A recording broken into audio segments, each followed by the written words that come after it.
রাগ হলে পাল্টা রাগ দাম্পত্য জীবনে কখনো সুখ আসার কারণ হয় না। দাম্পত্য জীবনে স্বামী হোক আর স্ত্রী হোক, ধৈর্য ধারণ করতে না পারলে কখনো শান্তি পাওয়া যায়, ধৈর্য ধারণ করতে হয়। নবী করিম সাল্লাল্লাহু আলাইহি ওয়াসাল্লাম জীবনে অনেক ঘটনা ঘটেছে। এর আগে আমি একাধিকবার বিভিন্ন জায়গায় বলেছি।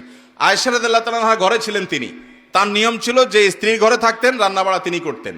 অন্য স্ত্রী এক বাটি খাবার দিয়ে একটা কাজের মেয়েকে পাঠাইছেন, খাদ্দামাকে, কৃতদাসীকে পাঠিয়েছেন এক বাটি খাবার দিয়ে, তরকারি দিয়ে ধরেন।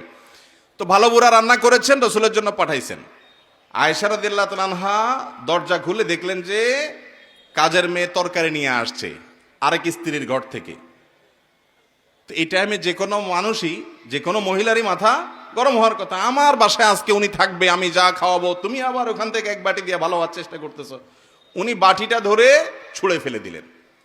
বাটির সব তরকারি তো গেছে গেছে, বাটিও দুই টুকরা হয়ে গেছে। এই দৃশ্য নবী করিম সাল্লাল্লাহু আলাইহি ওয়াসাল্লাম দেখার পর উনি বাইরে হয়ে আসলেন, যা উঠান থেকে নিজের হাতে সে ভাঙা বাটিটা নিয়ে আসলেন। আনার পর একই শেপের একই ধরনের আরেকটা বাটি এই ঘরেও ছিল, আসলে তার ঘরে। ওই খালি বাটিটা নিয়ে কাজের মেয়ের হাতে দিয়ে বললেন, এটা নিয়ে ওই বাসায় চলে যাও এবং খবরদার, মুখে তালা, এখানে কি ঘটেছে এর কোনো কথা বলা যাবে না, শুধু বাটিটা সেখানে ফেরত দিবা। ওখানে বাটিটা ফেরত দিছি। যিনি পাঠিয়েছেন তিনি মনে করেছেন যে কি, যে তরকারি রেখে কত সুন্দর করে ধুয়ে সাফ করে আবার বাটিটি দিয়েছে, তিনি অনেক খুশি। এই হাদিস বর্ণনা করার পর কোন মুহাদ্দিস, কোন হাদিস বিশারদ, কোন হাদিসের শেষে এটুকু অতিরিক্ত বর্ণনা করতে পারেন নাই যে নবী করিম সাল্লাল্লাহু আলাইহি ওয়াসাল্লাম আয়েশা রাদিয়াল্লাহু আনহাকে ডেকে দুই চারটা ধমক দিয়েছেন।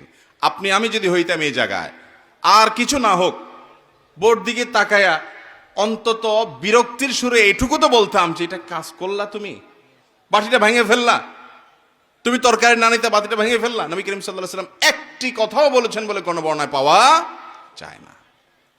দাম্পত্য জীবনে শান্তি আসার জন্য স্ত্রীর অনেক কিছুকে হজম করা শিখতে হয় স্বামীর, আবার একইভাবে স্বামীর অনেক কিছুকে হজম করা শিখতে হয় কার?